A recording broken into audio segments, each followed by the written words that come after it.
રાજકોટ જિલ્લાના ધોરાજીમાં માહે મોહરમના અવસરે આયોજિત શહીદે આઝમ કોન્ફરન્સમાં જાણીતા વક્તા ગુલામ અશરફી સાહેબ અને હાફિઝ અવૈસ સાહેબ આરે અલ્વી એ કરબલાના યુદ્ધ, હજરત ઇમામ હુસેન રદિયલ્લાહુ અન્હુ અને તેમના સાથીઓની શહાદત, સત્ય, ન્યાય અને બલિદાનના સંદેશા પર અસરકારક બયાન કર્યા હતા. તેમના જોશીલા અને ભાવુક બયાન સાંભળીને ઉપસ્થિત હજારો શ્રોતાઓ ભાવવિભોર બની ગયા હતા. માહે મોહરમ શરીફ દરમિયાન સતત 11 રાત્રિ સુધી કરબલાના શહીદોની શહાદત પર બયાન કરીને સમાજમાં દીન અને ઇન્સાનિયતનો સંદેશ પહોંચાડનાર હાફિઝ અવૈસ સાહેબનું મદ્રેસા મિસ્કિનિયા ટ્રસ્ટ બોર્ડ તરફથી વિશેષ સન્માન કરવામાં આવ્યું હતું. તેમના જ્ઞાન, મહેનત અને ધાર્મિક સેવાઓને સમાજ દ્વારા બિરદાવવામાં આવી હતી. આ ઉપરાંત વર્ષોથી મોહરમ દરમિયાન નિયમિત ધાર્મિક તકરીરોનું આયોજન કરીને સમાજમાં જાગૃતિ લાવનાર રઝવી કમિટીના પ્રમુખ સૈયદ હાજી ઇકબાલ બાપુ કાદરીનું પણ મુસ્લિમ સમાજ દ્વારા ભવ્ય સન્માન કરવામાં આવ્યું હતું. કાર્યક્રમના અંતે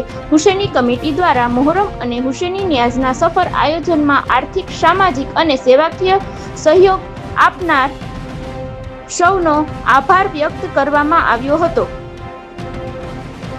આ તમામ દાતાઓ અને આગેવાનો અને કાર્યકરોનું સન્માન કરી તેમનો આભાર વ્યક્ત કરવામાં આવ્યો હતો અને હુસેની કમિટીએ જણાવ્યું હતું કે હજારો લોકો સુધી પ્રસાદ પહોંચાડનાર અને સમગ્ર કાર્યક્રમને સફળ બનાવનાર માટે સેંકડો કાર્યકરો દિવસ રાત નિષ્ઠાપૂર્વક સેવા આપી હતી. તે તમામ કાર્યકરો પર અભિનંદનને પાત્ર છે. આ તકે રઝવી કમિટીના પ્રમુખ સૈયદ હાજી ઇકબાલ બાપુ કાદરીએ પત્રકારો અને સ્થાનિક લોકોનો આભાર વ્યક્ત કરેલ હતો.